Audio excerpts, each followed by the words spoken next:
Shalom saudara-saudara semua. Shalom, shalom semuanya. Puji Tuhan kita masih bisa belajar sekolah Sabat bersama impromptu dan kita masuk di pelajaran yang ke-10 ya dengan judul kepada siapa akhir telah datang. Seperti biasa sebelum kita mulai saya minta Mas Yansen untuk pimpin kita dalam doa. Oke, mari kita berdoa. Bapa di surga, terima kasih atas kesempatan yang baik. Kami bisa belajar Alkitab, bisa belajar nubuatan. Tuntunlah kami agar dapat mengerti, tuntun juga hamba yang berbicara, tuntun juga Bila yang berbicara, juga semua saudara-saudari yang belajar bersama kami melalui video ini. Kami mohon ampunilah segala dosa dan kesalahan kami. Kami berdoa dalam nama Tuhan Yesus yang telah menebus kami dari dosa. Amin. Amin. Oke, saudara-saudara, dua sahabat yang lalu ya, dua sahabat terakhir bisa dibilang, kita melihat bagaimana Mazmur itu memberikan kita banyak clue, banyak petunjuk untuk dapat menafsirkan nubuatan dalam Alkitab. Apakah itu kitab Daniel, khususnya kitab Wahyu juga. Nah, sekarang kita akan masuk ke salah salah satu tema utama dalam nubuatan yaitu tentang akhir zaman tentunya ya. Tentang akhir zaman dan mari kita lihat bagaimana Alkitab itu menerangkan dirinya sendiri. Gitu ya, konsep apa yang diambil dari Perjanjian Lama ataupun Perjanjian Baru yang menerangkan kepada kita peristiwa-peristiwa menjelang kedatangan Yesus yang kedua kali. Baiklah, monggo Mas Yansen dipersilahkan. Iya. Jadi Alkitab itu kan penuh dengan cerita sejarah umat Tuhan di masa lalu, ya. Nah, cerita sejarah umat Tuhan di masa lalu ini itu adalah kunci untuk bisa memahami akhir zaman, ya. Cerita atau sejarah umat Tuhan di masa lalu itu menunjuk kepada akhir zaman, ya. Tolong Bill dibacakan ayat intinya, 1 Korintus 10 ayat 11 dan 12. Oke, 1 Korintus 10 ayat 11-12. Semuanya ini telah menimpa mereka sebagai contoh dan dituliskan untuk menjadi peringatan bagi kita yang hidup pada waktu di mana zaman akhir telah tiba. Sebab itu, siapa yang menyangka bahwa ia teguh berdiri, hati-hatilah supaya ia jangan jatuh. Ya, tolong dibukakan dalam bahasa Yunaninya, Bill. Oke, Tolong Bill di hover kursornya ke kata example. example. Ya, perhatikan ya. Kata yang diterjemahkan dalam bahasa Indonesia sebagai contoh atau bahasa Inggris example, ya, itu bahasa Yunaninya adalah typikos. Typikos, ya. Yang dari situ kita dapat kata bahasa Inggris types, ya.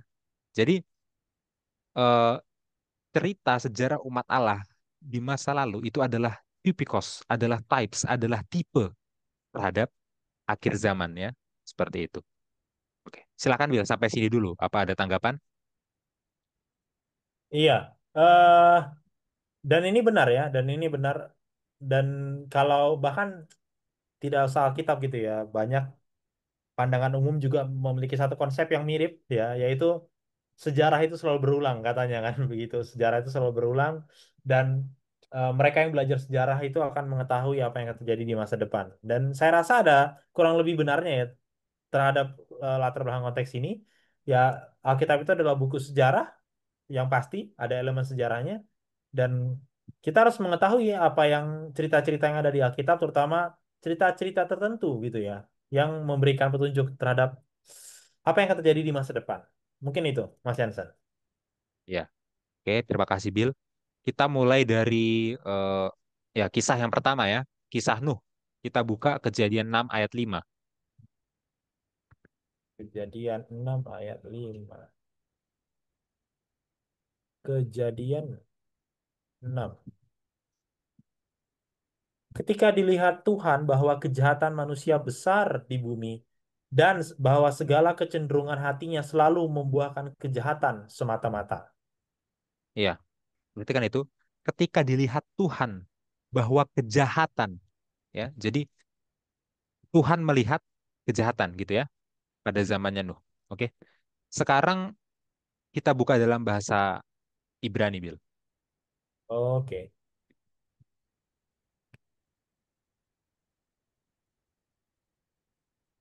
ayat 5. Iya.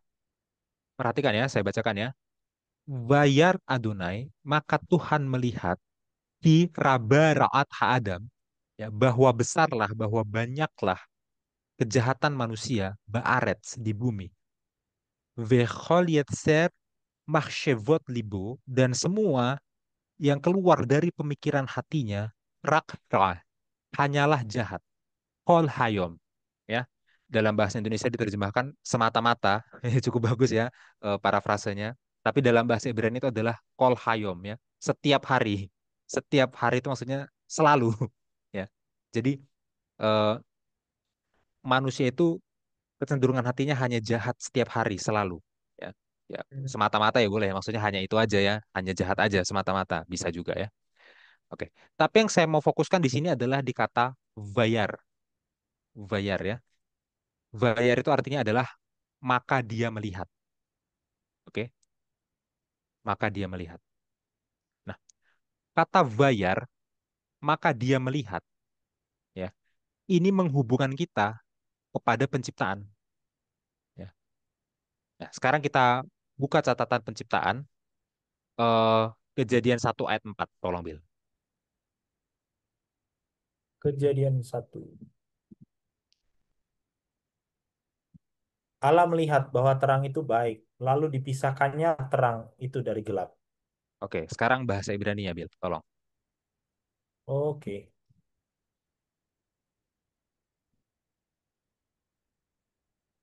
Ya, bayar Elohim, ya, maka Tuhan melihat et haor, ya, terang, kitov, bahwa terang itu baik ya.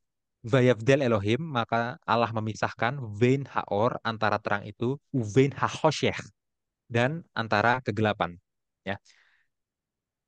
Kalau di Kejadian 6 ayat 5 ada frasa vayar Elohim, maka Tuhan melihat. Di Kejadian 1 ayat 4 juga ada frasa vayar Elohim, maka Tuhan melihat. Ya, sama. Tapi bedanya adalah di Kejadian 6 ayat 5 yang Tuhan lihat itu adalah kejahatan. Roh. Di Kejadian 1 ayat 4 yang Tuhan lihat itu adalah tov, baik. Oke. Di Kejadian 6 ayat 5 bayar Elohim, kira. Maka Tuhan melihat kejahatan. Di Kejadian 1 ayat 4 bayar Elohim, kitov. Tuhan melihat baik. Ya. Maka kalau di waktu zaman Nuh ini Tuhan melihat kejahatan manusia besar di bumi, kecenderungan hatinya itu selalu membuahkan kejahatan semata-mata. Itu adalah pembalikan penciptaan.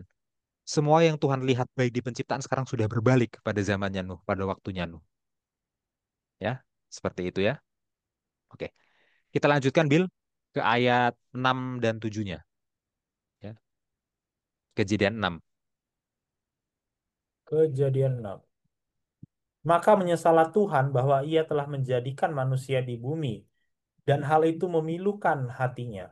Berfirmanlah Tuhan, aku akan menghapuskan manusia yang telah kuciptakan itu dari muka bumi, baik manusia maupun hewan dan binatang-binatang melata dan burung-burung di udara, sebab aku menyesal bahwa Allah telah menjadikan mereka.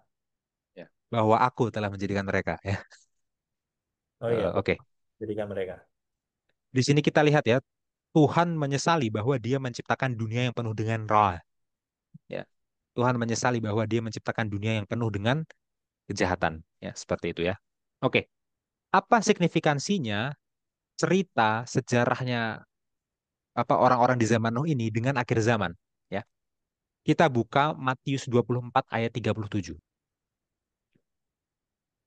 37. Sebab sebagaimana halnya pada zaman Nuh, demikian pula halnya kelak pada kedatangan anak manusia. Iya. Eh, Zaman Nuh menunjuk kepada akhir zaman. Seperti apa pada zaman Nuh, seperti itulah akhir zaman ya. Oke, kita lanjutkan ke ayat 38-nya, Bill. Sebab sebagaimana mereka pada zaman sebelum air bah itu makan dan minum, kawin dan mengawinkan, sampai kepada hari Nuh masuk ke dalam bahtera, Perhatikan di situ, ya, ada frasa makan dan minum, kawin dan mengawinkan. Ya. Apa maksudnya orang-orang sebelum air bah itu makan dan minum, kawin dan mengawinkan? Ya. Di sini saya mau mengutip pandangan dari salah satu pakar ya, yang namanya adalah Clinton Wahlen ya. Tolong di copy ke dokumen Will, tolong ditampilkan. Ya, perhatikan di sini Clinton Wahlen ya, dia itu adalah Associate Director dari Biblical Research Institute ya. Jadi itu adalah lembaga riset Alkitab dari General Conference gitu ya. Clinton Wahlen menulis sebuah artikel yang judulnya adalah Lessons from Matthew 24, pelajaran dari Matius 24 ya. Dan di situ dia mengomentari frasa ini, ya. Makan dan minum, kawin dan mengawinkan, apa maksudnya? Ya, saya bacakan ya. Deskripsi di kejadian tidak diragukan lagi melatar belakangi pernyataan Yesus ini. Kejahatan sangat masif, sangat marak, sehingga setiap niat, setiap kecenderungan dari pikiran, dari hati manusia, hanya kejahatan terus-menerus. Ya, kejadian 6 ayat 5. Bagaimanapun, bahkan yang lebih buruk adalah berlanjutnya kehidupan sehari-hari, ya, yang ditunjukkan dengan frasa makan dan minum, kawin dan mengawinkan. Oke. Seakan-akan semua kejahatan ini adalah normal. Hmm. Maka menormalisasi kejahatan dalam konteks aktivitas manusia menjadi sebuah pembuka yang ironis terhadap kehancuran dunia, kehancuran global yang segera, yang tiba-tiba. Oke. Hmm. Jadi Clinton Wahlen menafsirkan makan dan minum, kawin dan mengawinkan itu sebagai apa? Berlanjutnya aktivitas sehari-hari. Ya. Jadi orang ya tetap makan dan minum seperti biasa, melanjutkan Iya. hidupnya. Orang tetap kawin dan mengawinkan seperti biasa, melanjutkan hidupnya. Di tengah semua kejahatan ini, ya semuanya itu jadi hal yang biasa aja, hal yang normal, gitu ya. Senormal makan dan minum kejahatan itu, senormal kawin dan mengawinkan kejahatan itu. Ya, itulah yang terjadi di zaman Nuh, seperti itu ya. Nah, mungkin ada tafsiran-tafsiran lain ya tentang makan dan minum, tentang kawin dan mengawinkan ya. Tapi eh, saya pribadi melihat bahwa tafsiran dari Clinton Wahlen ini yang apa istilahnya yang cukup solid gitu ya. Oke. Atau apa menurut saudara makan dan minum, kawin dan mengawinkan pada zaman Nuh ya? Tolong komen di bawah kalau ada pandangan lain ya. Seperti itu. Dan ini bukan bertele-tele ya. Ini kita lagi membahas detail gitu ya. Oke, lanjut Bill ayat 39. Dan mereka tidak tahu akan sesuatu sebelum air bah itu datang dan melenyapkan mereka semua. Demikian pula lah halnya kelak pada kedatangan anak manusia. Iya, perhatikan ya. Mereka tidak tahu akan sesuatu. Oke. Pertanyaannya, bagaimana mungkin orang-orang zaman Nuh tidak tahu kalau air bah akan datang?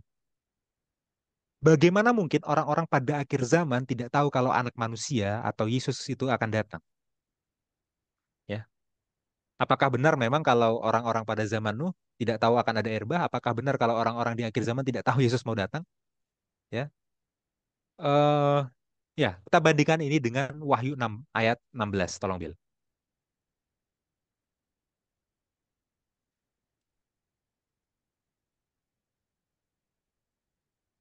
Dan mereka berkata kepada gunung-gunung dan kepada batu-batu karang itu, runtuhlah menimpa kami dan sembunyikanlah kami terhadap dia yang duduk di atas tata dan terhadap murka anak domba itu.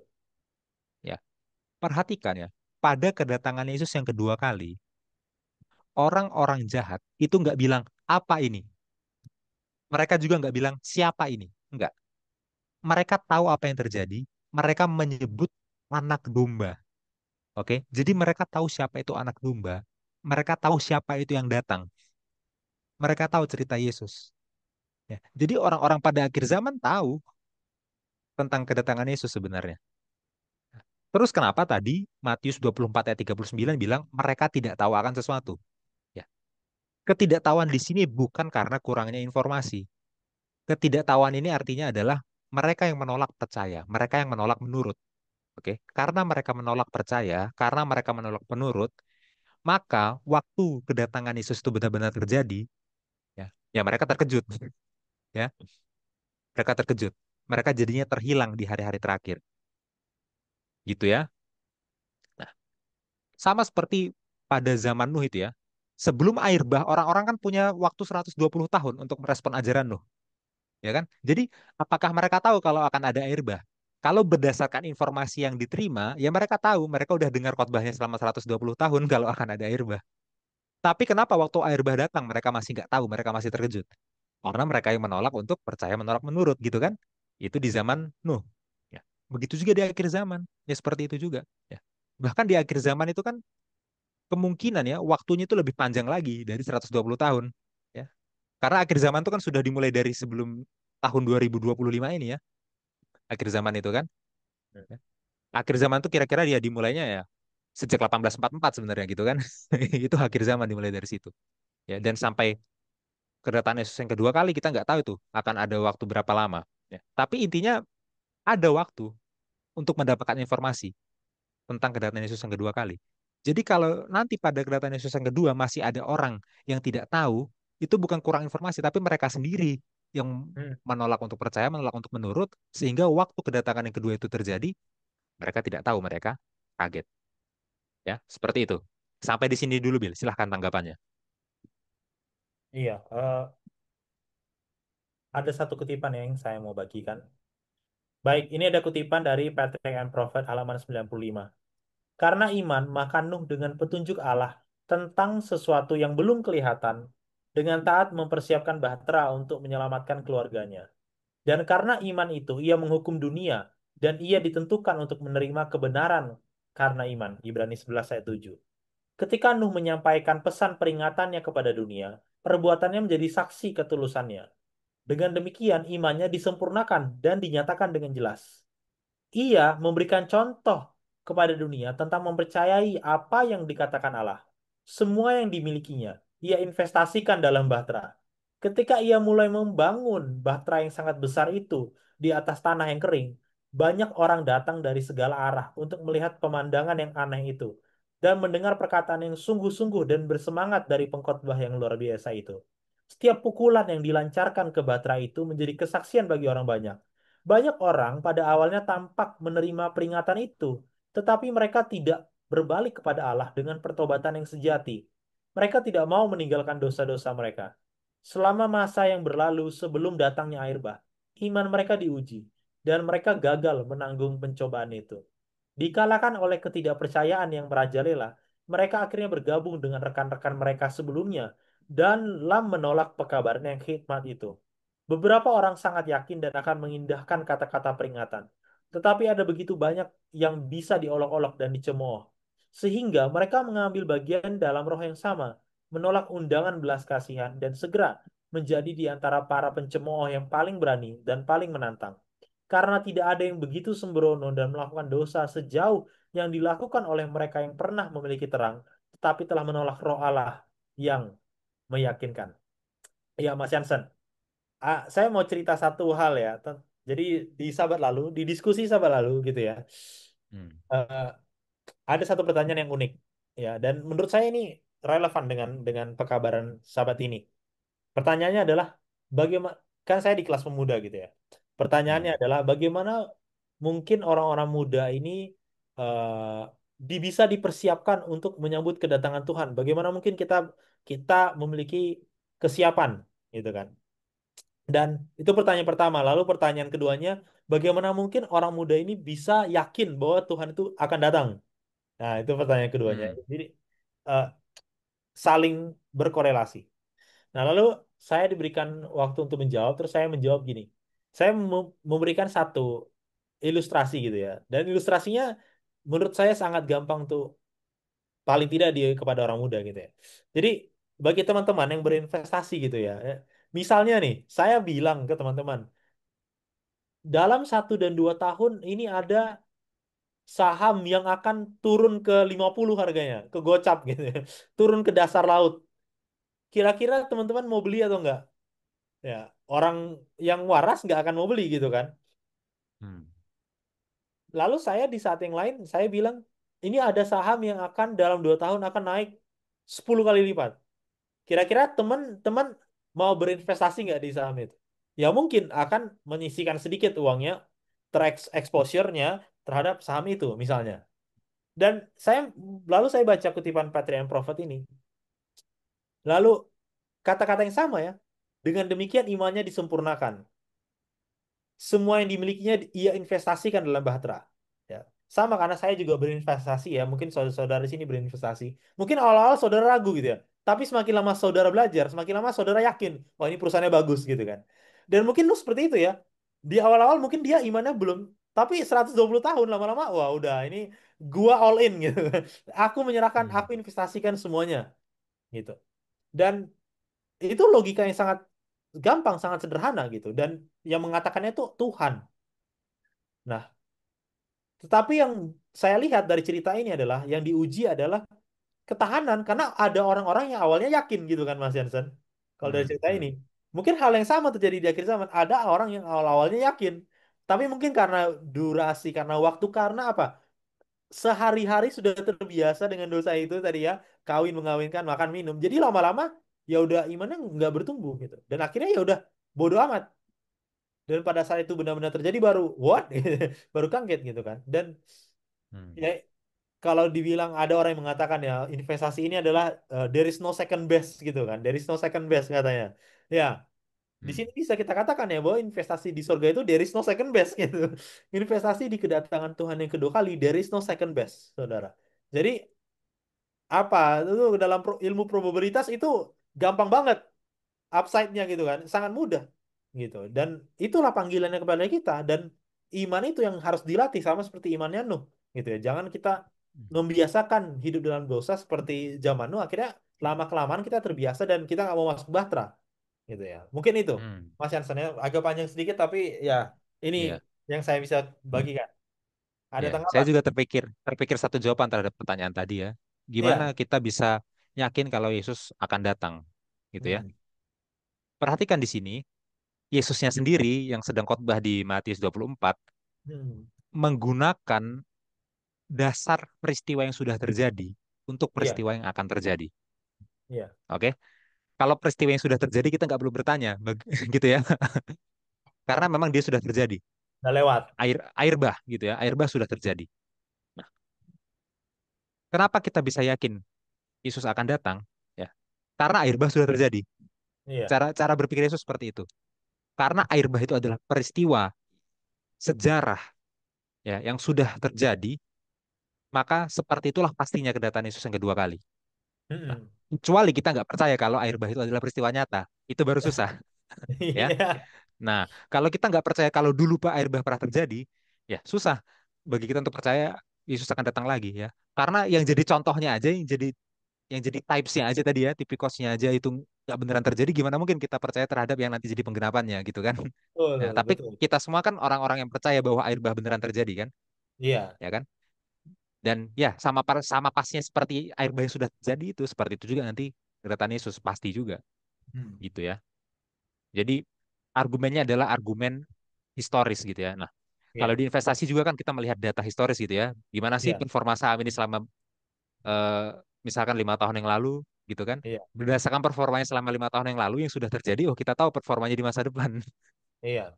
Nah, jadi berdasarkan performa Tuhan pada saat zaman RB kita tahu performanya di masa depan juga kira-kira bukan kira ya pasti sama seperti itu. Iya. Pasti Iya. ya seperti itu. Ya, jawaban Ya. dari saya seperti itu. Untuk melengkapi ya Mas Jansen ya, saya mau kutip satu ayat gitu ya. Saya akan taruh di sini aja. Itu dari 2 Petrus 3 ayat 4 sampai 6. Nah, kita boleh buka sebentar. 3. Ya. Kata mereka, di manakah janji tentang kedatangannya itu? Sebab sejak bapak-bapak leluhur kita meninggal, segala sesuatu tetap seperti semula pada waktu dunia diciptakan. Mereka sengaja tidak mau tahu bahwa oleh firman Allah, langit telah ada sejak dahulu dan juga bumi yang berasal dari air dan oleh air. Dan bahwa oleh air itu, bumi yang dahulu telah binasa, dimusnahkan oleh air bah. Ya. Jadi waktu Petrus, ya ini ada banyak, dan ini salah satu ayat yang saya sering pakai ya untuk menentang teori evolusi dan uniformitarianisme gitu ya. Tapi lihat ya cara Petrus menjawab orang yang ragu tentang janji kedatangan Tuhan. Dia bilang, ingat dulu udah ada air bah. Gitu. Ingat, Iya, mereka tuh lupa. Mereka sengaja tidak mau tahu bahwa dulu tuh udah ada air bah. Ya sama ya sama Yesus ya. Dia menggunakan referensi Yesus, menggunakan peristiwa yang sudah lalu. Sepasti itulah kedatangannya. Mungkin itu, Mas Jansen. iya. Tolong ini diingat-ingat ya, nasihat dari Petrus ini ya, Iya, bagi semua yang merasa ragu tentang Yesus datang atau enggak sih, ya ingat-ingatin nasihat Petrus ya. Dulu juga orang ragu air bah datang atau enggak, air bah datang kan? Air Iya, nah, seperti itu juga ketika kedatangan Yesus. Ya ragu-ragu iya, ragu-ragu, nah datang juga Yesusnya gitu akhirnya. Seperti itu ya. iya, Oke, kita lanjutkan ke kisah yang kedua yaitu kisah Sodom dan Gomora ya.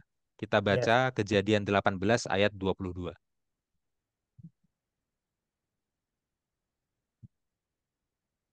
Kejadian 18 ayat 22. Lalu berpalinglah orang-orang itu dari situ dan berjalan ke Sodom, tetapi Abraham masih tetap berdiri di hadapan Tuhan. Ya, tolong dibukakan dalam bahasa Ibrani-nya, Bil. Oke,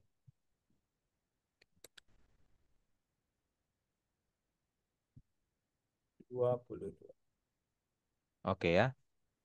Vayifnu Misham, berbaliklah dari sana, Ha'anashim, orang-orang itu, Vayelhu Sedomah, berjalanlah mereka ke Sodom. Ve Abraham dan Abraham, Odenu Omet Lifnei Adonai, masih berdiri di depan Tuhan.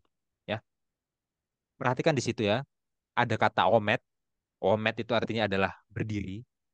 Ya, kemudian ada kata Lifnei. Lifnei itu adalah di hadapan. Ya, jadi Omet Lifnei berdiri di hadapan. Oke, kata sorry bukan kata, frasa Omet Lifnei ya. Kata Lifnei setelah kata Omet ya, itu biasanya dipakai untuk menunjukkan sikap hormat kepada Tuhan ya. Dan biasanya di, digunakan untuk menggambarkan orang yang sedang berdoa. Oke, jadi dalam bahasa Ibrani orang yang sedang berdoa itu biasanya digambarkan sebagai orang yang berdiri di hadapan Tuhan. Omet Lifnei Adonai ya, gitu ya. Nah, berarti di sini sebenarnya Abraham digambarkan sedang berdoa ya, sedang berdoa kepada Tuhan.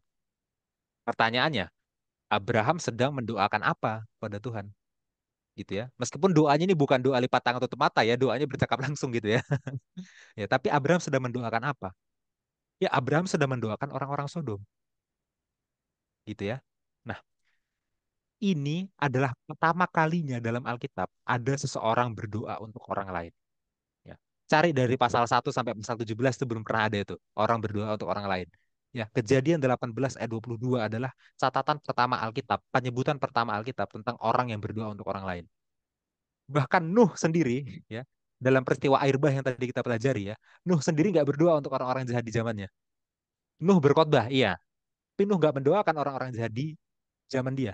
Abraham, ya, satu tingkat lebih maju dari Nuh, Abraham ini. Ya. Abraham bukan hanya berkhotbah, Abraham doakan orang-orang jahat di zamannya, orang-orang Sodom itu. Ya, seperti itu. Oke, lanjut Bill, ayat 23 sampai 32. 23 sampai Sampai 32. 32. Ya. Abraham datang mendekat dan berkata, apakah engkau akan melenyapkan orang benar bersama-sama dengan orang fasik? Bagaimana sekiranya ada 50 orang benar dalam kota itu? Apakah engkau akan melenyapkan tempat itu? Dan tidakkah engkau mengampuninya karena ke-50 orang benar yang ada di dalamnya itu? Jauhlah kiranya daripadamu untuk berbuat demikian. Membunuh orang benar bersama-sama dengan orang fasik, sehingga orang benar itu seolah-olah sama dengan orang fasik. Jauhlah kiranya yang demikian daripadamu. Masakan hakim segenap bumi tidak menghukum dengan adil? Tuhan berfirman, jika kudapati 50 orang benar dalam kota Sodom, aku akan mengampuni seluruh tempat itu karena mereka. Abraham menyahut, sesungguhnya aku telah memberanikan diri berkata kepada Tuhan, walaupun aku abu dan debu, walaupun aku debu dan abu. Sekiranya kurang 50 dari ke-50 orang benar itu, apakah engkau akan memusnahkan seluruh kota itu karena yang 5 itu? Firman-Nya, aku tidak memusnahkannya jika aku dapati 45 di sana. Lagi Abraham melanjutkan perkataannya kepadanya. Sekiranya 40 didapati di sana, firman-Nya, aku tidak akan berbuat demikian karena yang 40 itu. Katanya, janganlah kiranya Tuhan murka kalau aku berkata sekali lagi, sekiranya 30 didapati di sana, firman-Nya, aku tidak akan berbuat demikian jika aku dapati 30 di sana. Katanya, sesungguhnya aku telah memberanikan diri berkata kepada Tuhan, sekiranya 20 didapati di sana, firman-Nya, aku tidak akan memusnahkannya karena yang 20 itu. Katanya, janganlah kiranya Tuhan murka Kalau aku berkata lagi sekali ini saja, sekiranya 10 didapati di sana. Firman-Nya, aku tidak akan memusnahkannya karena yang 10 itu. Ya, perhatikan ya, luar biasanya Abraham ini ya. Bukan Mhm. hanya dia berdoa, oke, untuk orang-orang Sodom, ya, dia bahkan berani menantang Tuhan, tawar menawar dengan Tuhan demi orang-orang Sodom ini, ya. Demi menyelamatkan Sodom, dia tawar menawar dengan Tuhan, ya. Awalnya dari 50 sampai ke 10 gitu ya. Jadi Tuhan akan menyelamatkan orang-orang Sodom, ya. Kalau hanya ada 10 orang yang benar, ya, itu udah bare minimum itu, ya. 10 orang benar, ya, minimal ya, Tuhan selamatkan Sodom, ya. Oke. Kita lanjutkan ke pasal 19 ya.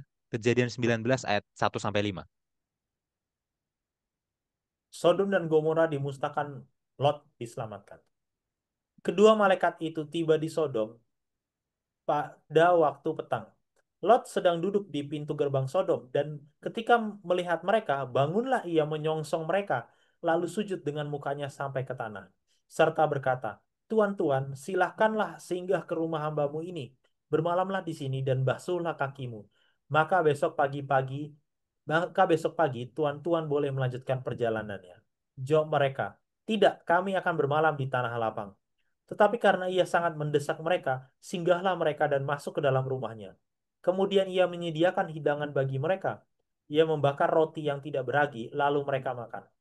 Tetapi sebelum mereka tidur, orang-orang lelaki dari kota Sodom itu, dari yang muda sampai yang tua, bahkan seluruh kota, tidak ada yang terkecuali, datang mengepung rumah itu. Mereka berseru kepada Lot, "Di manakah orang-orang yang datang kepadamu malam ini? Bawalah mereka keluar kepada kami, supaya kami pakai mereka." Oke ya. Perhatikan di sini ya. Eh, Cara bahasa Indonesia ya menggambarkan keinginan dari pria-pria Sodom ini ya.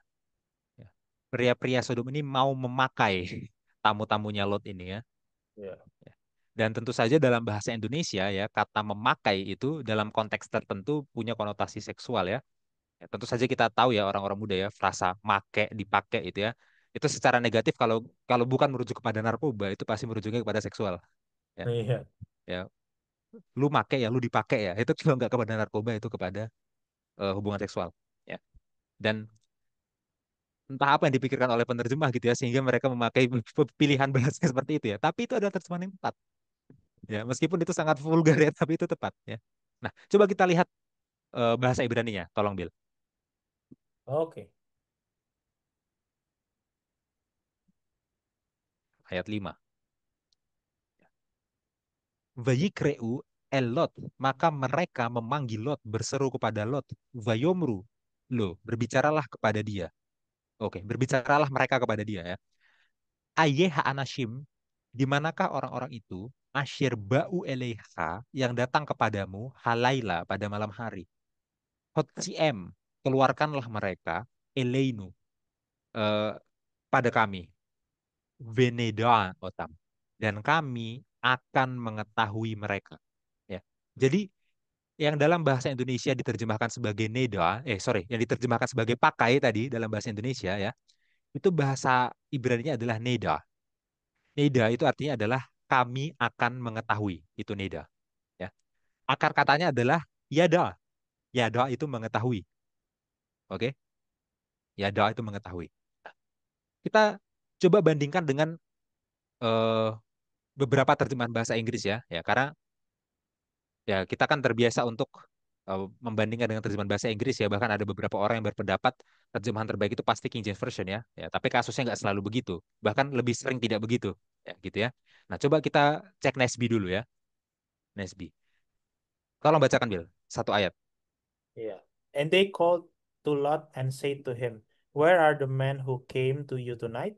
Bring them out to us, that we may have relations with them." Oke. Eh, Nesby New American Standard Bible menerjemahkannya sebagai have relations, berhubungan. Oke, itu Nesby. Nah, sekarang kita buka King James Version dan ESV berturut-turut ya. Oke. King James Version. dan English ESV. Standard Version. Ya, King James, ESV. oke, King James dulu, Bill. Ayat 5, King James. Ya. And they called unto Lot and said unto him, Where are the men which came in to thee this night? Bring them out unto us, that we may know them. Oke, Itu King King James. James menerjemahkannya sebagai know, mengetahui. Oke, perhatikan tadi bahasa Ibraninya. Yada artinya adalah mengetahui. King James menerjemahkannya sebagai mengetahui, ya. Terjemahan yang literal, oke. Itu King James. Sekarang ESV, tolong Bill. And they called to Lot, Where are the men who came to you tonight? Bring them out to us, that we may know them. Oke, ESV kira-kira sama dengan King James ya. Know, mengetahui, ya. Nah, bagi beberapa dari kita yang mungkin berpandangan KJV only ya, bahwa King James Version lah satu-satunya terjemahan yang tepat gitu ya. Nah, akan langsung berkomentar. Tuh lihat ya, dalam aslinya King James Version dikatakan know, mengetahui. Ya, berarti Alkitab bahasa Indonesia salah menerjemahkannya sebagai pakai, gitu kan? Ya, betul kalau King James itu menerjemahkan sebagai know, mengetahui betul karena memang kata yada literalnya artinya adalah mengetahui ya. Tapi sebuah kata itu kan nggak hanya punya makna literal. Sebuah kata itu kan punya makna apa istilahnya konotasi dalam konteks tertentu ya. Nah, sekarang kita coba bandingkan kemunculan kata yada di ayat lain ya. Kita coba lihat Kejadian 4 ayat 1. Yang langsung bahasa Ibraninya aja, Bil. Oke. Oke.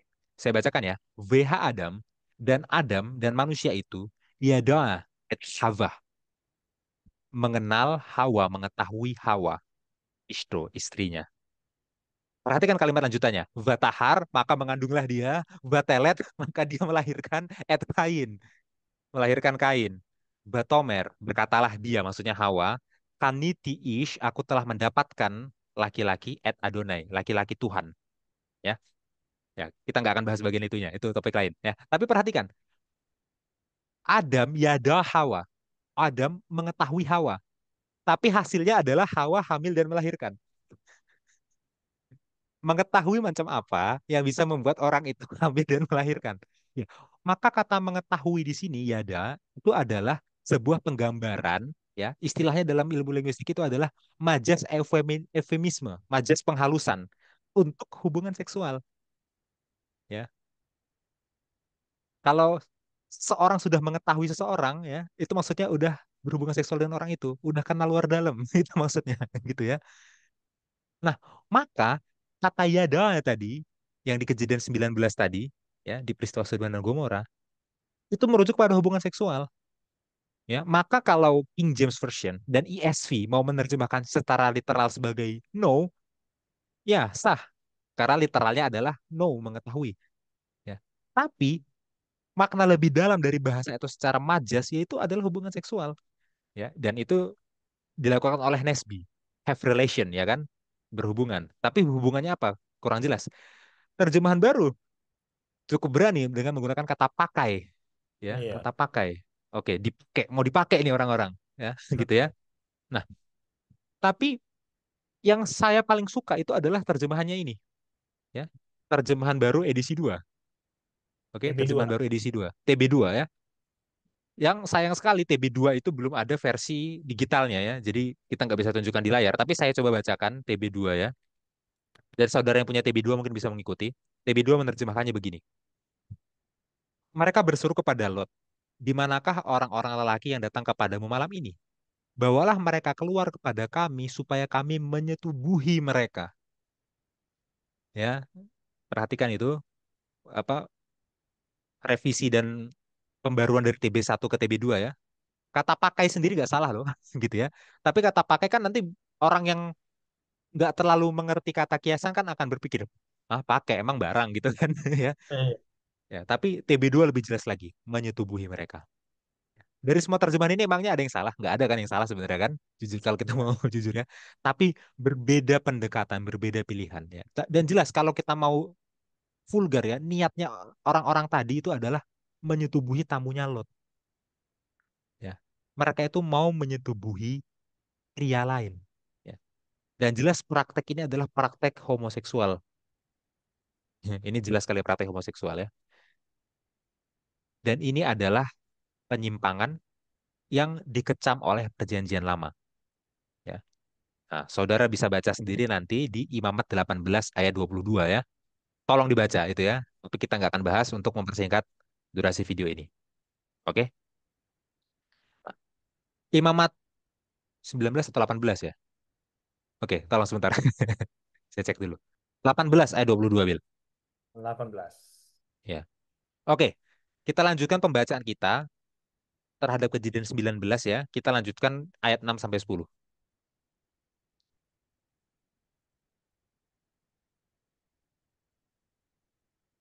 Ayat 6 sampai 10. Lalu keluarlah Lot menemui mereka ke depan pintu, tetapi pintu ditutupnya di belakangnya. Dan ia berkata, saudara-saudaraku, janganlah kiranya berbuat jahat. Kamu tahu, aku mempunyai dua orang anak perempuan yang belum pernah dijamah laki-laki.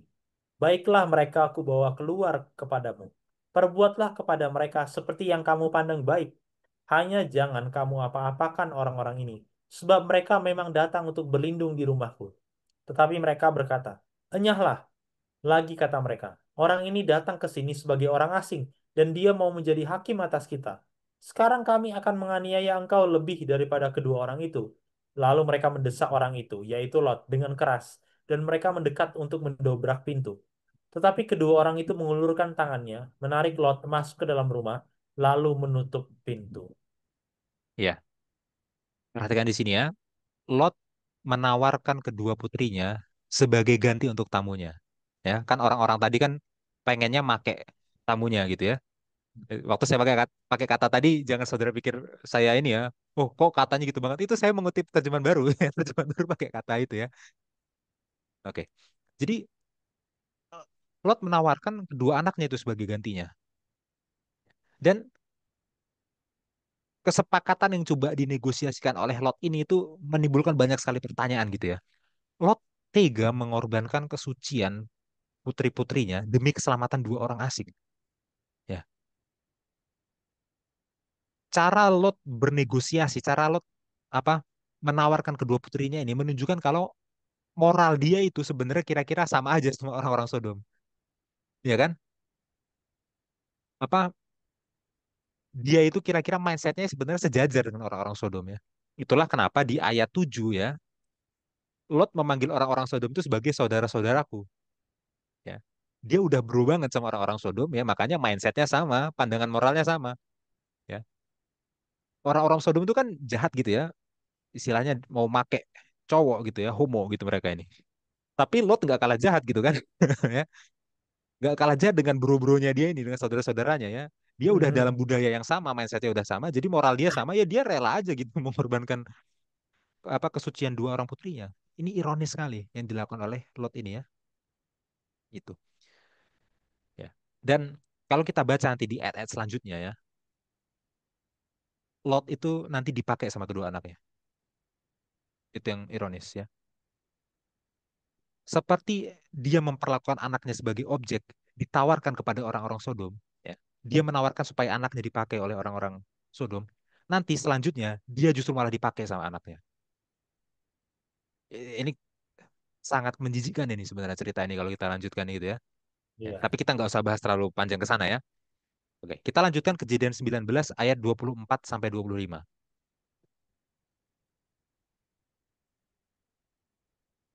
24, 25. Kemudian Tuhan menurunkan hujan belerang dan api atas Sodom dan Gomora. Berasal dari Tuhan, dari langit. Dan ditunggang balikannya lah kota-kota itu dan lembah Yordan dan semua penduduk kota-kota serta tumbuh-tumbuhan di tanah. Ya, jadi inilah ya peristiwa penghukumannya Sodom dan Gomora. Perhatikan di ayat 24 itu ya, ada bagian yang cukup sulit itu kalau kita mau baca dengan detail ya. Tuhan menurunkan hujan belerang dari Tuhan dari langit. Perhatikan tuh, Tuhan menurunkan dari Tuhan dari langit. Oh, bagaimana bisa Tuhan menurunkan sesuatu dari Tuhan? Ya. Saya nggak akan bahas itu sekarang ya, tapi tolong saudara pikirkan baik-baik bagian itu ya. Oke, kita fokusnya ke E25-nya sebenarnya. Oke. Terus saudara mungkin, ya udah ditanya kok nggak dijawab ya, supaya nggak kepanjangan videonya ya, saudara ya. Itu karena itu bukan pembahasan utama kita ya, tapi kapan-kapan kita bisa bahas. E25 dan ditunggang balikannya lah kota-kota itu dan lembah Yordan dan semua penduduk kota-kota serta tumbuh-tumbuhan di tanah ya. Perhatikan ya bahwa Sodom dan Gomora ditunggang balikan ya. Kita baca bahasa Ibrani-nya, Bil.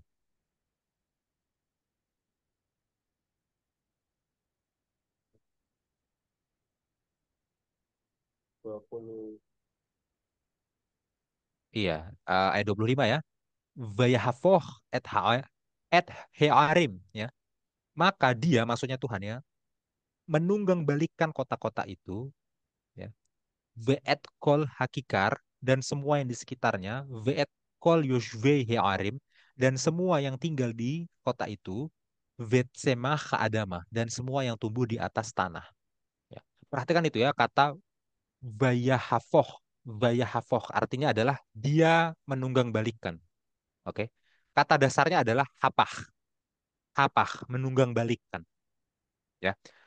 Hapah inilah ya kata kuncinya untuk penghukuman Sodom ya. Bahkan kata hapah ini muncul beberapa kali dalam satu pasal ya. Muncul di ayat 21, muncul di ayat ini ayat 25, dan muncul lagi di ayat 29. Oke. Dia pakai F, Bill. Nah, kali ini pakai F. Vayahafoh. Ini. Iya. Fohnya KH. Oh, Iya, kayak gitu ya. Ya. Dan ini menjadi kata yang khas untuk mencirikan kehancuran Sodom ya. Seperti itu.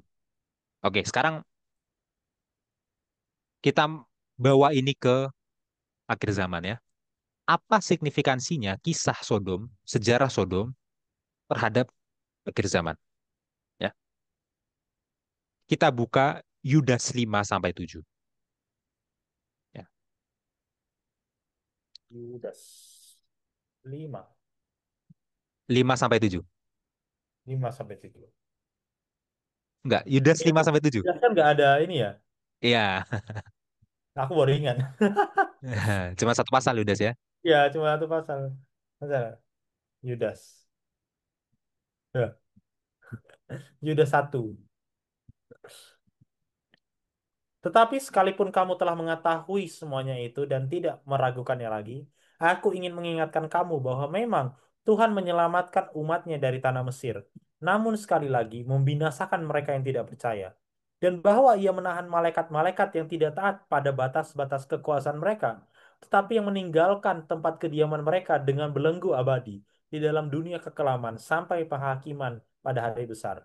Sama seperti Sodom dan Gomora dan kota-kota sekitarnya, yang dengan cara yang sama melakukan percabulan dan mengejar kepuasan-kepuasan yang tak wajar, telah menanggung siksaan api kekal sebagai peringatan kepada semua orang.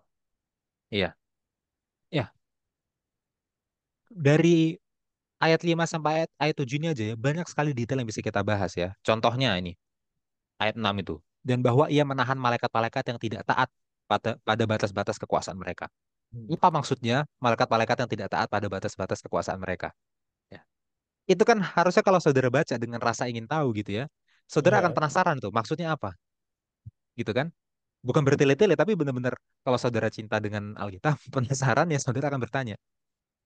Tapi sekali lagi untuk kesingkatan waktu saya nggak akan bahas itu ya. Oke, kita fokus ke ayat 7 ya. ya itu aja. Ayat 7. Ya, lain waktu kita bisa bahas itu ya. Ayat 7. Sama seperti Sodom dan Gomora dan kota-kota sekitarnya yang dengan cara yang sama melakukan percabulan. Oke, jadi di Sodom dan Gomora itu ada percabulan secara umum. Nggak cuma yang homo, percabulan yang heteroseksual juga ada di Sodom dan Gomora. Makanya dipisahkan kan. Percabulan, jadi itu secara umum, dan mengejar kepuasan-kepuasan yang tak wajar. Nah, kepuasan-kepuasan yang tak wajar inilah homoseksual. Itu makanya dipisahkan kan. Jadi dosa seksual secara umumnya ada disebut percabulan, tapi secara spesifik homoseksualnya juga disinggung sebagai kepuasan-kepuasan yang tak wajar. Nah, di situ ya. Nah, di sini dikatakan sebagai peringatan, sebagai contoh gitu ya. Jadi eh, Sodom, kisah Sodom, sejarah Sodom menunjuk kepada akhir zaman. Seperti pada waktu Sodom, seperti itu juga akhir zaman. Ya, kalau di waktu Sodom itu ada dosa homoseksual yang akhirnya menjadi begitu masif gitu ya. Seperti itu juga akhir zaman akan ada dosa homoseksual yang menjadi begitu masif, ya kan? Sekarang ini ya, kita ini sedang berada dalam tahap revolusi seksual modern. Oke, jadi sekarang ini ada toleransi terhadap homoseksual dan itu diterima secara umum dalam kurun waktu yang singkat ya. Ya kurang lebih 10-15 tahun terakhir mungkin gitu ya. Dalam waktu sesingkat itu homoseksual sudah sangat diterima. Dan orang Kristen itu tidak kebal terhadap perubahan ini. Oke, diakui atau tidak ya, sikap kita itu dipengaruhi oleh budaya loh. Ya, contoh lah, pandangan kita tentang uang itu dipengaruhi ya, dipengaruhi oleh bagaimana budaya saat ini memandang uang. Contoh lagi, pandangan kita tentang kekuasaan itu dipengaruhi oleh budaya saat ini, bagaimana cara budaya saat ini memandang kekuasaan. Begitu juga tentang seksualitas, homoseksual ya. Kalau budaya saat ini memandang homoseksualitas itu sebagai sesuatu yang normal, ya, ada kemungkinan bahwa kita itu akan terpengaruh itu karena manusia itu dibentuk oleh budaya zamannya. Tapi kita ini adalah orang Kristen yang berkomitmen pada otoritas Alkitab ya. Sola Scriptura, Alkitab sebagai standar tertinggi untuk doktrin dan praktek Kristen. Ya. Kita itu tentu harus berpegang teguh pada ajaran Alkitab. Kita nggak bisa membiarkan budaya itu mempengaruhi nilai kita. Kita nggak bisa membiarkan budaya membuat kita berkompromi terhadap praktek iman kita. Ya. Kalau budaya sekarang itu mempraktekkan homoseksual ya, kita nggak bisa membiarkan budaya membuat kita berkompromi jadi praktek homoseksual karena praktek iman kita berdasarkan Alkitab itu menentang homoseksual. Gitu ya. Nah, tolong Bill, ini sudah di luar pelajaran sekolah sahabat ya. Ya, semoga ini tidak dianggap bertele-tele, tapi ini penting untuk aplikasi.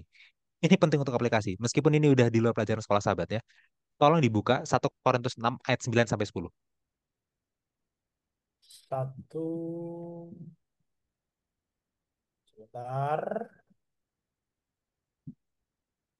1 Korintus 6 ayat 6 9 ayat sampai 9 sampai 10.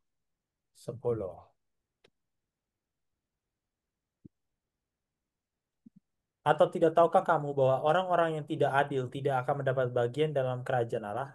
Janganlah sesat. Orang cabul, penyembah berhala, orang berzina, banci, orang pemburit, pencuri, orang kikir, pemabuk, pemfitnah, dan penipu tidak akan mendapat bagian dalam kerajaan Allah. Ya, jadi di sini ada daftar orang-orang yang tidak mendapat bagian dalam kerajaan Allah, gitu ya. Ada dua yang mau saya fokuskan ya, yaitu banci dan orang pemburit. Ya, oke. Banci itu adalah cowok yang kecewaan. Oke. Pemburit ya, pemburit itu adalah orang yang berhubungan seksual laki-laki sama laki-laki. Itu pemburit ya. Nah, bagi kita yang eh, bingung ya dengan banci pemburit yang mungkin bagi kita itu adalah kata-kata yang terlalu susah, kita bisa cek TB2 ya. Tolong Bil, bukakan TB2 Aku baca ya. 9B-nya aja Bil. Oh ya.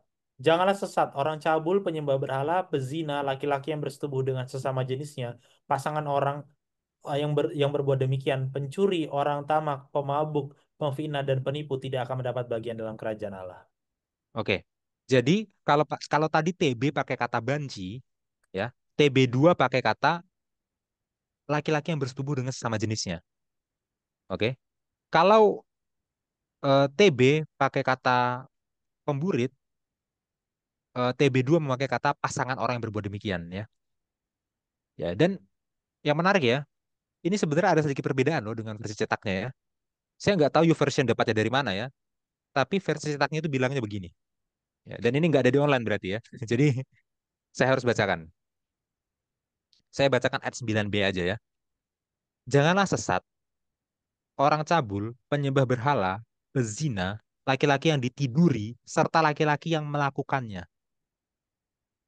Oke, jadi banci itu apa? Cowok yang kecewean. Nah, cowok yang kecewean dalam hubungan seksual perannya sebagai apa?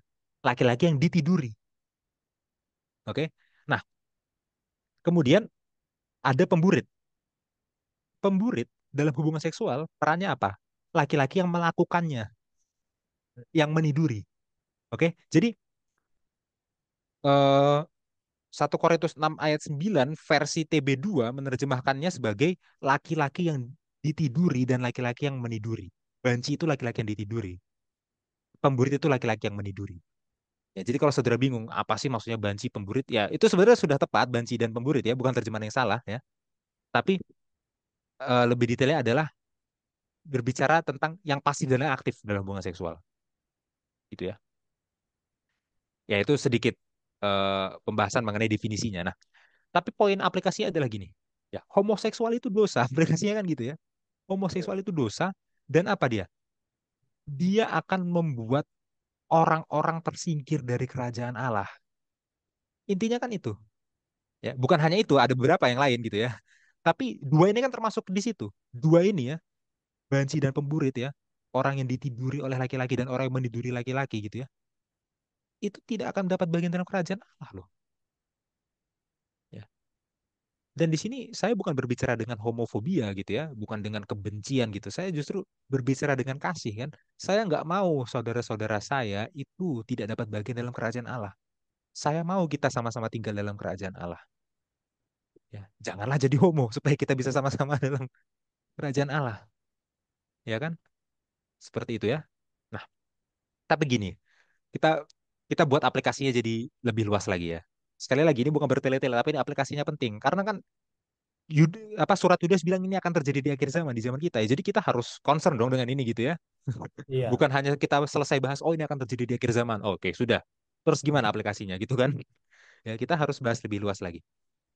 Teori terkini gitu ya, menekankan kalau homoseksual itu terjadi karena nature, bukan karena nurture gitu ya. Jadi homoseksual itu kan terjadi itu kodrat. Jadi orang itu lahir dengan kecenderungan homoseksual, bukan karena pengaruh lingkungan. Bukan gitu ya. Makanya ada teori nature nurture itu kan. Ya. Dan ya memang betul gitu ya. Ada orang ya, kaum homoseksual yang secara genetik dia itu cenderung untuk jadi homoseksual itu ada. Kita nggak perlu denial terhadap hal itu. Ya. Tapi itu bukan berarti homoseksual nggak bisa dirubah. Ya. Kalau homoseksual itu genetik, bukan berarti dia nggak bisa dirubah. Ya. Dan para ahli masih berdebat mengenai hal ini ya. Dan saya nggak masuk ke sana karena itu bukan ranah saya gitu ya. Ya. Kuliah saya itu hanyalah antropologi gitu ya. Jadi itulah kenapa saya bisa terlatih untuk membaca Alkitab dengan pendekatan budaya, dengan pendekatan sastra ya, karena dalam antropologi agama saya terlatih untuk melakukan itu ya. Contohnya ada Mary Douglas itu ya terhadap kitab Imamat ya, dan termasuk di dalamnya hukum homoseksual itu ada di kitab Imamat gitu ya. Tapi itu topik lain lah. Tapi secara psikologi atau secara misalkan neuroscience gitu ya, ya saya juga nggak tahu menau ya. Tapi masih ada perdebatannya apakah homoseksual bisa dirubah atau enggak ya. Tapi poinnya gini, fakta bahwa orang mewarisi dosa secara genetik itu sebenarnya fakta yang alkitabiah loh, ya kan? Kan memang manusia itu punya kecenderungan berbuat dosa, ya.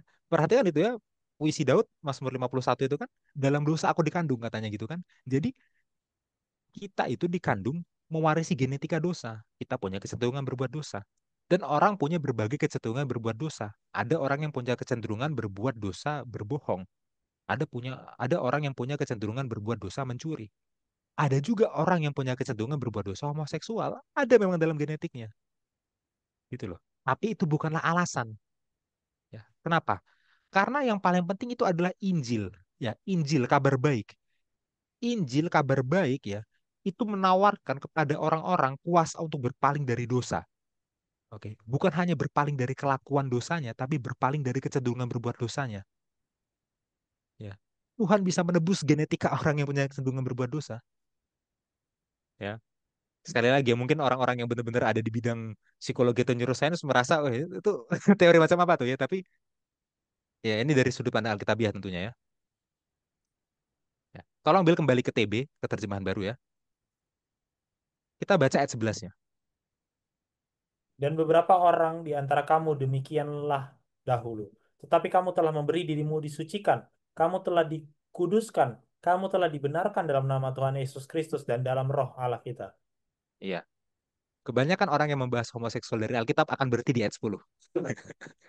Jangan lupa baca ayat 11, saudara. Injilnya ada di ayat 11. Beberapa orang di antara kamu demikianlah dahulu. Beberapa di antara kamu, ya dulunya eh, pembohong. Ya beberapa di antara kamu dulunya pencuri. Beberapa di antara kamu dulunya homo. Dulunya banci, dulunya pemburit, dulunya kamu adalah orang yang pasif dan aktif dalam hubungan seksual, dulunya kamu adalah orang yang ditiduri atau meniduri atau gimana itu saya nggak tahu juga. Ya. Tapi Injil menawarkan penyucian, Injil menawarkan pengudusan. Dari mana itu? Dari nama Tuhan Yesus. Ingat pelajaran beberapa pekan lalu, bagaimana cara kita menaklukkan kecenderungan berbuat dosa? Dengan dibasuh oleh darah anak domba. Dengan begitu kita bisa tidak bercela. Ya.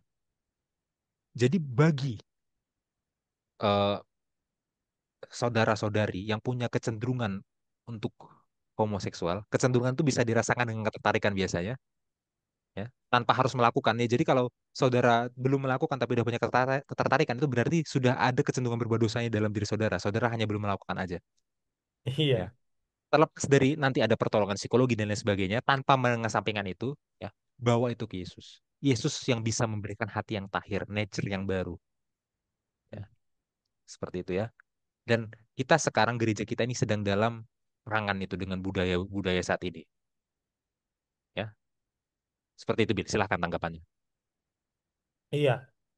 Saya rasa saya tidak perlu menambahkan lagi ya. Dan ini adalah keresahan saya juga secara pribadi ya tentang homoseksual ini dan gerakan ya luar biasa lah di media ya karena kita mungkin orang muda ya jadi kita masih mengkonsumsi media pada umumnya walaupun nggak semasif itu saya nggak punya TikTok gitu tapi maksudnya Hmm. maksudnya bahkan dari yang seminimal mungkin saya punya pun tetap aja ada masuk gitu nah itu maksudnya gitu ya Iya, dan seluar biasa itulah pengaruhnya teman-teman dan saya nggak tahu ya apa bagaimana arah ke depan. Ya, mosi yang saya takutkan adalah mereka mengarahkannya itu kepada human rights. Dan pada umumnya orang akan seperti itu gitu ya. Ini kan human rights, ini kan human rights. Ya, tapi itu ya teman-teman ya, human rights kita tuh kecenderungannya berbuat dosa gitu. Itu human nature kita. Tapi apakah kita akan terus berbuat dosa? Kan tidak gitu. Karena kan kita mau masuk ke Hmm. surga. Jadi harus ada yang diubahkan. Apakah itu homoseksual, apakah itu pemabuk, whatever it is lah. Gitu kan. Iya, Harus ada yang diubahkan. Dan karena itu dia. Memang itu tujuannya. Kita mau ke surga gitu. Mungkin itu Mas Jansen. iya. Apa ada kutipan dari Nyonya White yang mau disampaikan? Nah, untuk ini tidak. Oke, oke ya. Kita masuk ke bagian selanjutnya, kita membahas tentang neraka. Oke, tapi Ya. kisahnya masih sama dari kisah Sodom dan Gomora. Ya, kita kembali Bil ke Yudas 7 tadi Bil. Oke. Ya, Ini di situ dikatakan ya, Sodom dan Gomora, oke, menanggung siksaan api kekal. Nah, ini yang menarik ya. Api kekal, berarti apinya tidak berakhir dong. Kalau apinya itu kekal kan gitu. Apakah, pertama, apakah Sodom dan Gomora itu disiksanya dengan api yang tidak berakhir? Kedua, kalau ini menjadi peringatan pada semua orang, ya kan? Apakah di akhir zaman juga nanti neraka itu apinya kekal, jadi neraka itu tidak berakhir? Pertanyaan jadi kedua sisi ya, secara sejarah dan secara eskatologi jadinya kan. Tanyaan pertama gampang dijawabnya. Apakah Sodom dan Gomora dihukum dengan api yang tidak berakhir? Jawabannya apa, Bil? tidak ya dia berakhir. Tidak, tidak. Ya, nyatanya sekarang apinya udah nggak nyala kan? Iya. Dan kotanya itu udah hancur gitu loh. Jadi apinya bukan tidak berakhir, apinya itu padam. Apinya padam, nyatanya kotanya udah hancur gitu kan. Ya, lebih jelas ya kita buka ayat yang paralel dengan ini ya. Kita buka 2 Petrus 2 ayat 6.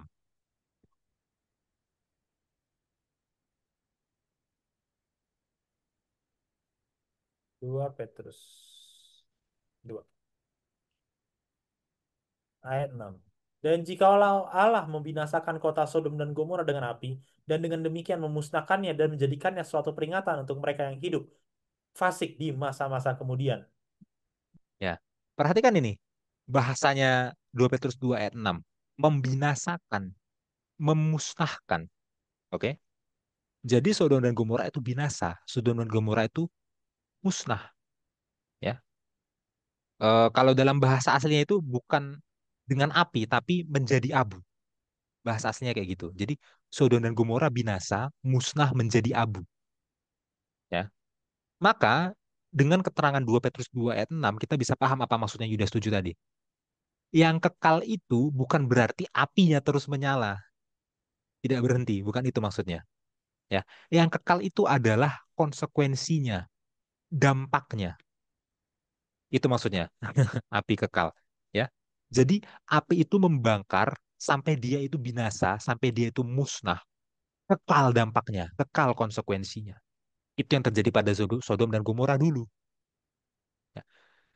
Seperti itu juga pada akhir zaman, neraka. Neraka itu api kekal, bukan dalam arti apinya tidak akan berakhir, terus menyala.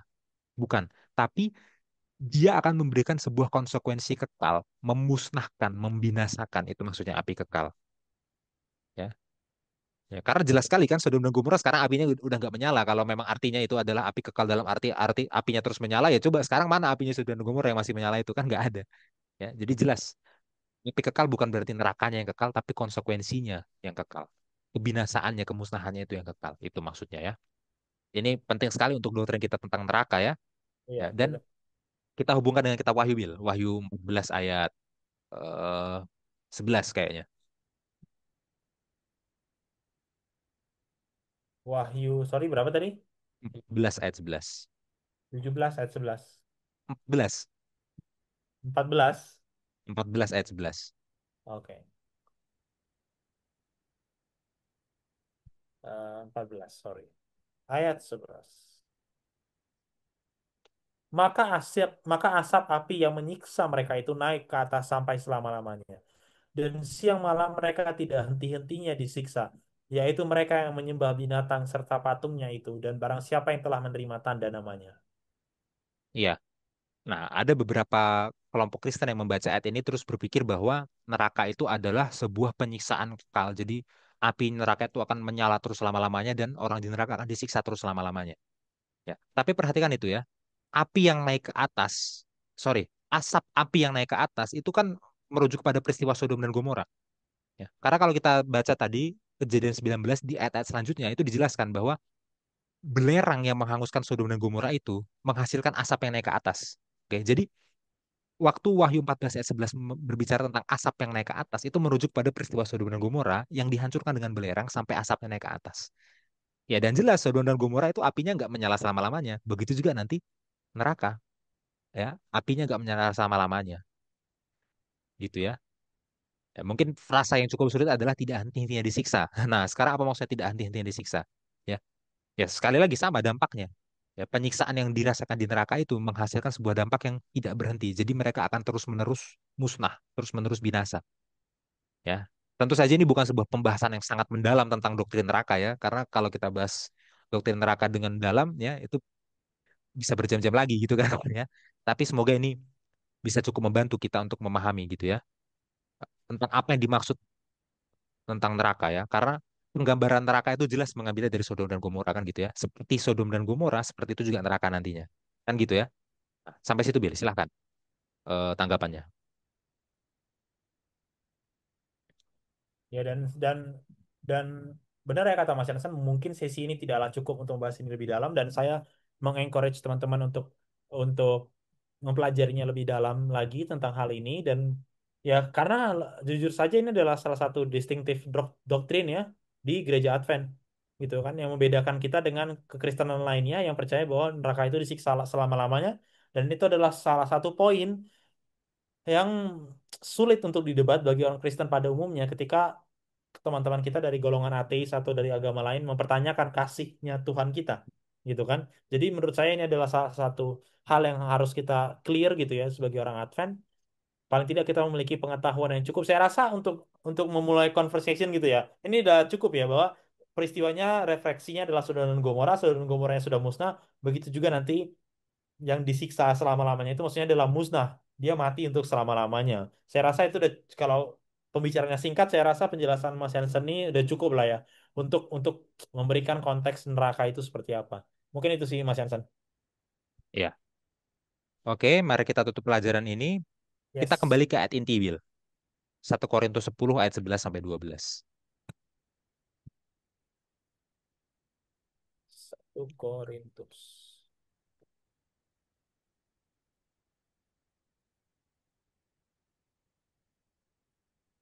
Semuanya ini telah menimpa mereka sebagai contoh dan dituliskan untuk menjadi peringatan bagi kita yang hidup pada waktu di mana zaman akhir telah tiba. Sebab itu, siapa yang menyangka bahwa ia teguh berdiri, hati-hatilah supaya ia jangan jatuh. Ya, perhatikan ya. Apa yang terjadi pada orang-orang di zamanmu? Apa yang terjadi pada Sodom dan Gomora itu adalah tipikos, adalah types, adalah contoh bagi kita di mana zaman akhir telah tiba. Ya, zaman kita tentunya. Aplikasinya itu ada di ayat 12-nya sebenarnya ya. Jangan menyangka bahwa ia teguh berdiri, hati-hatilah supaya ia jangan jatuh. Waktu kita baca tentang orang zaman Nuh, waktu kita baca tentang orang-orang Sodom dan Gomora, jangan sombong. Itu kan mereka, bukan saya. Yang jahat kan mereka, bukan saya. Yang homo kan mereka, bukan saya. Jangan menyangka bahwa ia teguh berdiri. Hati-hatilah supaya ia jangan jatuh. Waktu kita membaca pelajaran ini, harusnya renungkan diri sendiri. Oh ya, saya juga orang yang sama, yang punya kecenderungan, bukan orang yang sama, saya juga orang yang punya kecenderungan berbuat dosa yang sama. Saya juga bisa jatuh sama seperti mereka. Pelajaran itu ada untuk memperingatkan kita supaya jangan jatuh. Ya, setiap hari tolong ingatkan diri sendiri, jangan sampai saya menjadi seperti orang pada zamanmu, yang kejahatan itu udah jadi makanan setiap hari, seperti makan dan minum aja jahat. Ya, jangan saya sampai seperti orang pada zaman Sodom dan Gomora, ya, yang mana mereka itu adalah orang-orang dengan dosa homoseksual. Ya, sebenarnya ada dosa mereka yang lain lagi ya, Yesaya 49 ayat 16 itu mereka digambarkan punya dosa kemalasan, punya dosa kesombongan, ya, punya dosa kekayaan itu ada, ya, termasuk. Ya, jangan sampai kita sama, itu maksudnya ya, aplikasinya. Ya, silakan Bill, anggapannya. Iya, dan eh ya dua peristiwa ini ya menurut saya yang harus kita perhatikan ya di pelajaran sekolah sahabat kita untuk sahabat ini. Ya, bener ya. Kadang-kadang kita baca Sodom dan Gomora ini kan saya nggak homo. Ini bukan untuk saya. Kan saya tidak Iya, homo. Iya, itu hati-hati ya. Sama kayak Nuh. Lah kan saya sudah di Bahtera. Nah, kan saya sudah di Bahtera. Ini bukan untuk saya. ya, Belum tentu. Baca itu Patriarch Prophet. Orang yang bantu bangun Bahtera, orang yang sama nggak masuk Bahteranya. Gitu kan. hmm, Selama 120 tahun. Nah, apakah kita bisa bertahan selama umur hidup kita? Kita setia? Belum tentu. Jadi itu untuk kita. Itu untuk kita. Dan ya, tadi Mas Jansen juga bilang dosanya Sodom dan Gomora memang cuma homo. Tidak hanya itu, tapi itu untuk kita juga, gitu kan. Dan ya ini pelajaran yang sangat baik ya bagi saya, terutama kita yang mengaku umat yang sisa. Biarlah cerita ini bisa memberikan kita kesadaran ya, shock terapi gitu, bahwa kita tidak sebenarnya tidak jauh-jauh amat bedanya dengan mereka, bahkan pencobaan kita mungkin lebih dalam, lebih jauh tingkat intensitasnya dibandingkan mereka ya, kayak sekarang ya, jujur aja kayak dulu pembunuhan itu hal yang tabu, tapi sekarang kayak orang nabrak gitu kan, mabuk nabrak mati itu kayak biasa aja, hmm. lama-lama jadi hal yang Contoh biasa. aja Bill, tadi kan di Kejadian 19 itu ya, ayat 5 itu ada Heeh, kata make gitu ya. iya, Nah, sekarang kan frasa make, dipakai kan pakai jadi biasa aja. biasa, Ya, lu dipakai, lu make jadi biasa. iya, Padahal saya nggak tahu ya bagaimana cara penerjemah TB memakai kata itu. Tapi penerjemah TB pakai kata itu pasti itu sudah sebuah kata yang sangat diperhitungkan itu kan. iya, iya, Sebagai iya, sebuah kata yang punya bobot dosa yang berat gitu ya.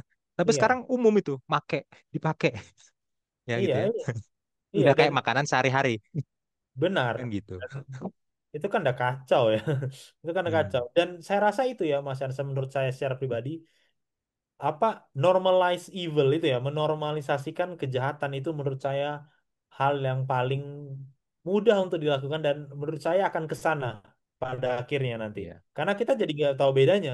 Kita nggak tahu mana benar dan salah gitu kan. Kita nggak tahu apa yang akan terjadi gitu. Karena kita anggap ini udah biasa aja. Dan ya hati-hati ya, saya juga masih bergumul ya dengan dosa-dosa kesayangan saya sebagai pribadi. Supaya kita Hmm, sebagai individu kan harusnya tidak menormalisasikan dosa-dosa kesayangan kita ya, supaya kita bisa melihat dunia ini berbeda dengan orang lain dan paling penting adalah supaya kita bisa menginjil, kita bisa mempersiapkan apa yang harus kita persiapkan menjelang kedatangan Tuhan yang kedua kali. Mungkin itu Mas Yansen dari saya. ya. Terima kasih Bill. Oke, mari kita rangkum diskusi kita. Oke.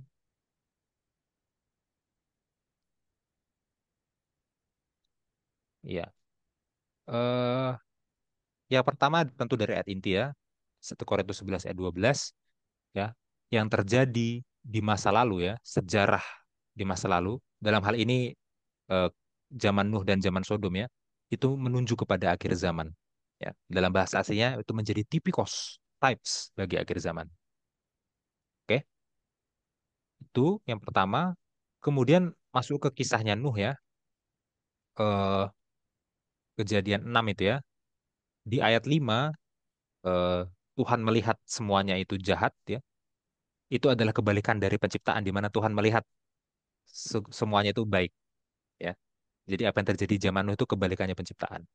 Ya, kemudian di ayat 6 sampai 7 ya, Tuhan menyesal menjadikan manusia yang akhirnya menjadi jahat itu. Oke.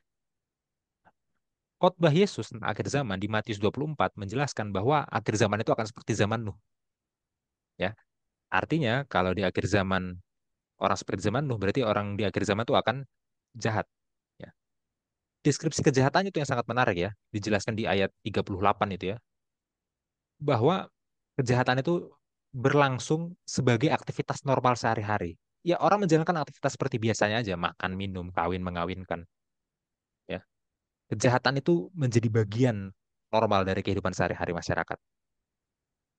Itu yang terjadi di akhir zaman seperti zaman Nuh. Ya. Dan di ayat 39, ya, orang-orang itu sampai nggak tahu waktu air bah mau datang. Dan di akhir zaman orang-orang juga sampai nggak tahu Yesus mau datang. Itu bukan karena kurangnya informasi. Oke, ya. Seperti di Wahyu 6 ayat 16 gitu kan. Waktu Yesus datang orang tahu kalau itu anak domba, orang tahu kalau itu Yesus. Jadi orang punya informasinya. Tapi waktu Yesus datang, tetap aja orang kaget. Kenapa? Bukan karena kurang informasi, tapi karena mereka memilih untuk tidak percaya, mereka memilih untuk tidak menurut, ya kan? Contoh orang di zaman Nuh itu kan udah dapat informasi. 120 tahun mereka dapat khotbah. Jadi mereka bukannya nggak tahu informasinya. Kalau air bah terjadi dan mereka masih kaget, itu berarti mereka yang menolak untuk percaya dan menurut, kan gitu. Begitu juga di akhir zaman ya, seperti itu. Oke, itu untuk Nuh ya. Kemudian Sodom dan Gomora ya. Sodom dan Gomora itu mulai dari Abraham dulu ya, nggak langsung ke peristiwa kehancuran Sodomnya ya. Jadi di Kejadian 18 mulai ayat 22 itu ya, Abraham berdoa untuk Sodom di hadapan Tuhan. Oke. Dan di ayat 23 sampai 32 ya, itu Abraham bahkan sampai tawar-menawar berdebat dengan Tuhan demi Sodom ya. Ya luar biasa kasihnya Abraham itu ya.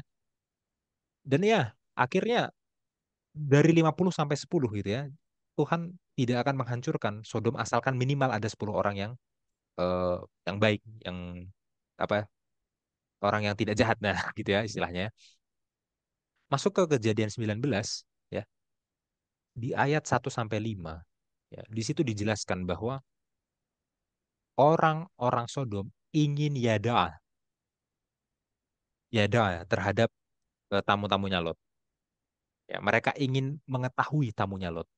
Ya. Tapi berdasarkan kemunculan kata yada di kejadian 4 ayat 1 ya. Kita tahu kalau kata yada itu dalam konteks tertentu itu bisa menjadi sebuah konotasi untuk hubungan seksual ya. Mengetahui itu maksudnya berhubungan seksual ya, maksudnya mengetahui luar dalam ya. Gitu. Maka di sini waktu dibilang orang-orang Sodom pengen yada, pengen mengetahui tamu-tamunya Lot, mereka itu pengen berhubungan seksual dengan tamu-tamunya Lot. Yang mana itu adalah laki-laki sesama laki-laki. Ya, jadi ini adalah penggambaran dosa homoseksual yang itu dikecam di Imamat 18 ayat 22. Gitu ya.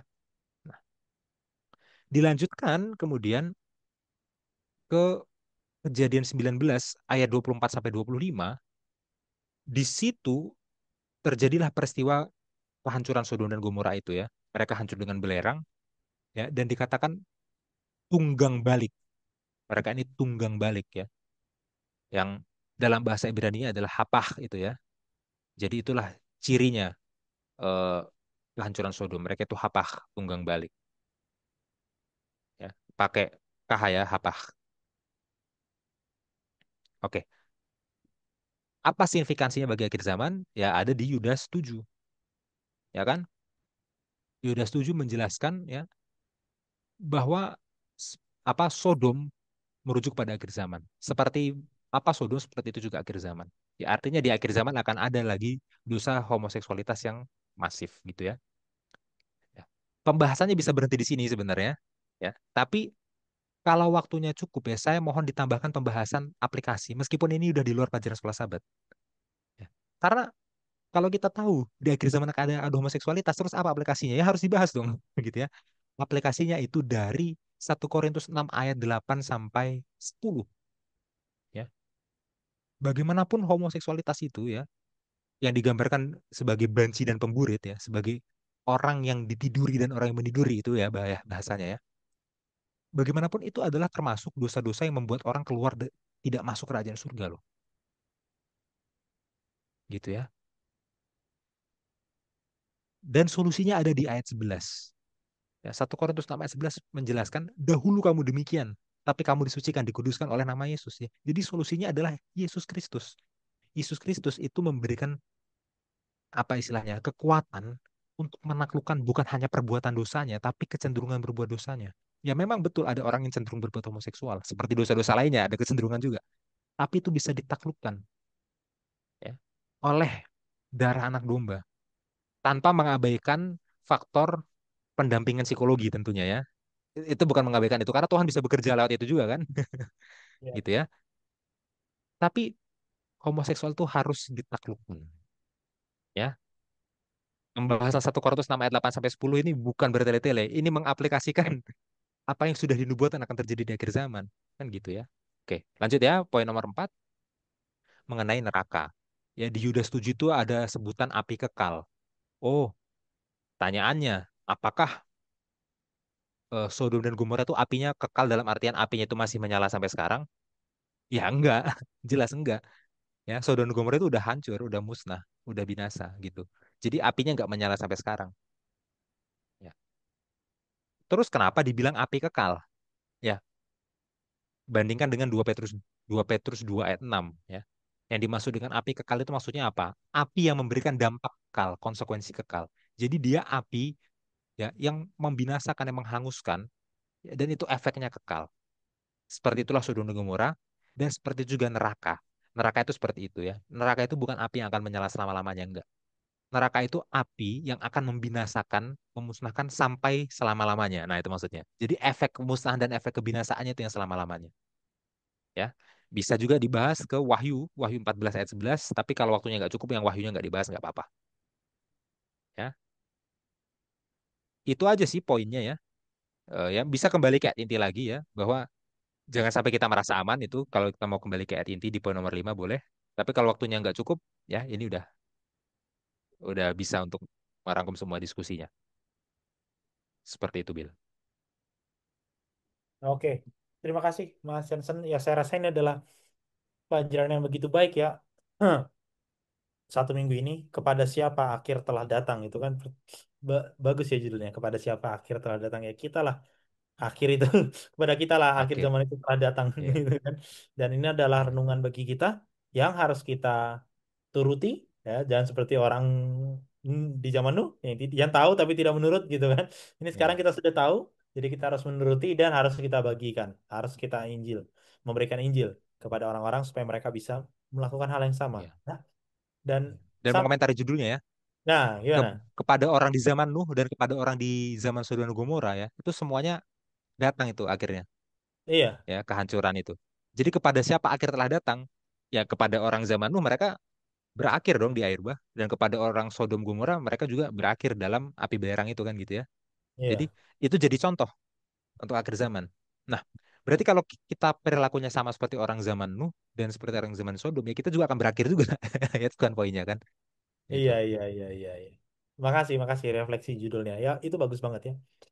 Sampai di sini pelajaran sekolah sahabat kita, saudara-saudara.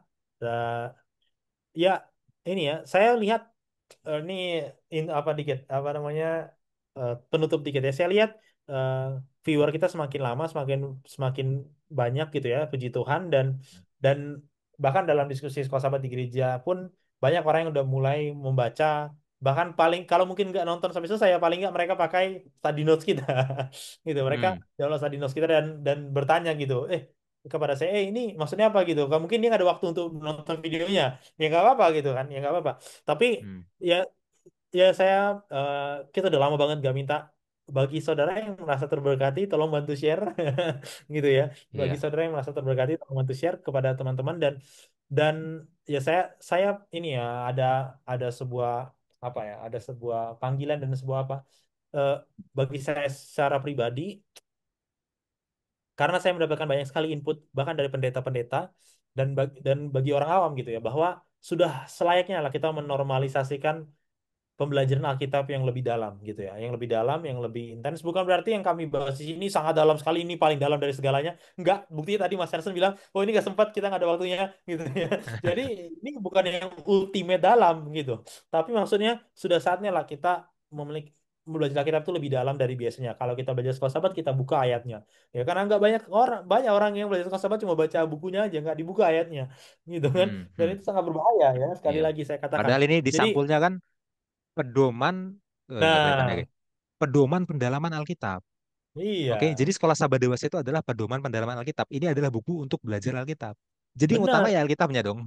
Alkitabnya, benar. Dan Iya. itu ya, ada beberapa, ya Mas Hansen ya, ini karena udah mau selesai juga, ada banyak yang memberikan, banyak sekali yang memberikan terima kasih, ya saya apresiasi, banyak yang memberikan saran, saya apresiasi, banyak juga yang memberikan kritik, saya apresiasi, tapi menurut saya kritik-kritik yang seperti misalnya, wah ini terlalu berat untuk orang awam, ini terlalu berat, kita bukan mau jadi pendeta. Ya, saudara sudah seperti yang Paulus bilang ya, kita ini bukan minum susu lagi, kita harus makan makanan keras Mhm. gitu ya. Mhm. Ini udah Iya. saatnya lah kita kita sudah saatnya lah kita meninggalkan kebiasaan kita yang baca sekolah sahabat hanya baca bukunya saja. Nah, itu maksud saya. Hmm. Gitu ya. Biarlah Iya. kita baca Alkitabnya, kita lebih dalam lagi. Itu yang harus kita biasakan gitu ya. Jangan menormalisasi belajar yang itu-itu aja, belajar yang Hmm. on the surface level. Jangan menormalisasi itu.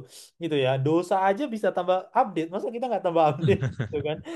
Kalau kita pakai cara yang seperti kita lama, ya gimana mungkin kita bisa melawan dosa gitu ya. Jadi itu terima kasih sudah mendengar ranting saya, tapi nggak apa, Mhm. karena banyak input jadi saya merasa suka cita gitu ya untuk membagikan bagi saudara-saudara. Dan ya sampai di sini pelajaran sekolah sahabat kita. Mas Jansen ada yang mau tambahkan terakhir? Cukup, cukup. Cukup, baik. Hmm. Saya akan tutup dalam doa. Mari kita bersatu dalam doa. Bapa kami di sorga, terima kasih atas berkat-Mu dan atas firman yang Kau berikan kepada kami. Dengan segala kerendahan hati kami, Tuhan, kami meminta supaya kami boleh mengerti firman-Mu ini, mempersiapkan kami yang mengaku umat yang sisa, yang percaya umat yang sisa, untuk mempersiapkan kedatangan-Mu yang kedua kali, paling tidak mempersiapkan diri kami, Tuhan, agar kami boleh belajar terhadap peristiwa di masa lampau, terhadap kepastian kebinasaan yang menimpa orang yang tidak menurut, supaya itu bisa memotivasi kami dan membuat kami percaya bahwa kedatangan-Mu itu adalah hal yang sangat pasti. Bantu kami Tuhan supaya kami boleh mengerti firman-Mu dan bisa membagikannya kepada orang lain. Hamba-Mu berdoa secara khusus untuk semua guru-guru sekolah sahabat yang hendak mengajar. Berikanlah mereka hikmat dan biarlah para anggota UKSS yang akan diajar boleh mengerti. Terima kasih Bapa di sorga, ampuni kami akan segala dosa kami, ampuni kami akan segala keterbatasan kami Tuhan. Biarlah Engkau sempurnakan firman-Mu ini yang sudah kami bahas. Di dalam nama Tuhan Yesus kami berdoa. Amin. Amin, amin. Baik, sampai di sini pelajaran sekolah sahabat kita. Shalom.